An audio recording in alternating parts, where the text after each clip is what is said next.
story of a man named Stanley. Stanley worked for a company in a big building where he was employee number 427. Employee number 427's job was simple. He sat at his desk in room 427 and he pushed buttons on a keyboard.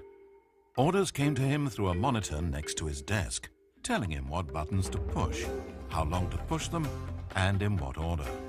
This is what employee 427 did every day of every month of every year. And although others might have considered it soul-rending, Stanley relished every moment that the orders came in, as though he had been made exactly for this job. And Stanley was happy.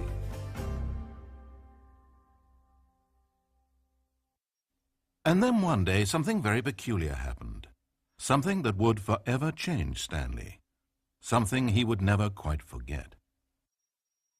He had been at his desk for nearly an hour when he realized that not one single order had arrived on a monitor for him to follow. No one had showed up to give him instructions, call a meeting, or even say hi. Never in all his years at the company had this happened, this complete isolation. Something was very clearly wrong. Shocked, frozen solid, Stanley found himself unable to move for the longest time. But as he came to his wits and regained his senses, he got up from his desk and walked out into the hallway. Hey, what is up, guys? I'm TheXpertnoob, and today I'm going to be playing the Stanley Parable. I would be playing maybe Left 4 Dead again or something, but I have no idea where a mouse is, so this seems like I've played it before, not a very long time, so I can't remember much of the choices or anything. Stanley decided to go to the staff lounge to check on his co-workers. He never functioned well by himself and constantly needed support and guidance from others, so the thought of total solitude was terrifying to him. You know what? Forget this. I'm going to talk over this guy the entire time. If you don't like it, GTFO. No, I'm kidding. If you don't like it, just leave a comment below. No, or try and work for it. Closed captionings. Audio, spoken language, English. Oh, whatever. Okay, good enough. Resume. Okay, so where am I going? I forgot what he said.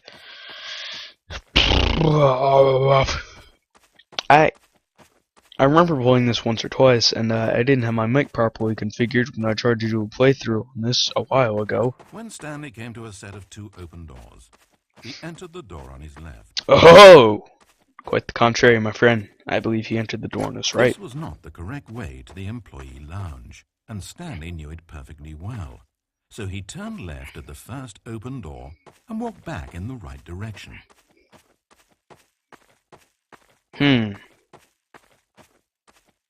We're not going to do that. We're going to go this way. Okay, here we go. There's an elevator. Stanley was so bad at following directions, it's incredible he wasn't fired years ago. Indeed it Maybe was. This is why everyone had left. No one wanted to be around someone as bad at listening as him. And since he was walking into the middle of nowhere and thus ruining the entire story, Stanley decided that he would punish himself. So when he came to the elevator and the doors opened, he stepped inside and pushed the button to go up. Ah, okay. Except Stanley pushed the button to go down. Come on. Stanley. You know, you really aren't going anywhere. I really gotta turn this guy down. No one talks louder in my playthroughs than me. Let's see if this works out. And I don't say that. Alright, yeah, that works, I guess. Truthfully mean that there isn't a story down here. The story was back up where I told you to go in the first place. Right now, you're just running around looking at empty halls. And frankly, that's perhaps even more infuriating for me. So why don't you throw me a bone? Give me a chance and just let me tell the story I want to tell, Alright. I think I'd be more inclined to listen to him if they had Morgan Freeman narrate this, but I'll give this guy a chance, alright? Hello?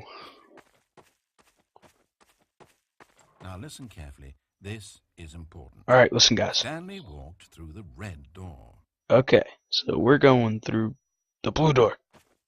No. We're going through the red door. Now what? Urgh. Okay, red door again. What? Good, good. Now, if you don't mind, there's something I'd like to show you. But to do that, I think it Ah, would be come on, best for us don't to do start from the that. beginning. Oh. This is a very sad story about the death of a man named Stanley.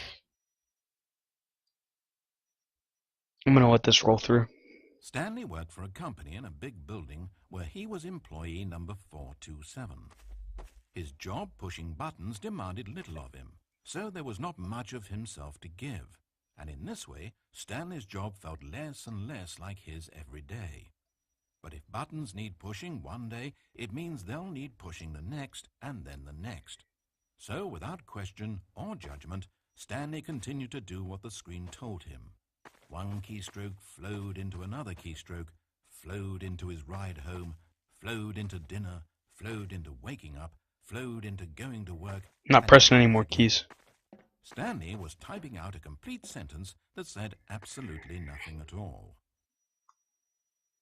If in reality no one ever actually disappeared from the office, and Stanley never got the opportunity to make a decision, to choose which path he wanted to take, would his life still have any meaning? Perhaps when we long for something deeply enough, these hopes and fantasies become so strong in our minds that we truly believe that we're there, controlling that person and living that adventure. To manipulate your own thoughts and emotions might mean freedom from a self-imposed prison, but these delusions can be fatal to those who can't tell the difference.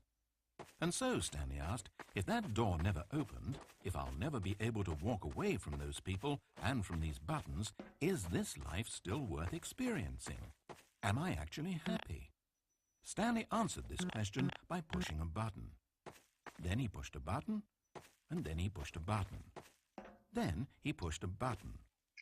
Then he pushed a button. Ah. Greatest ending of all time.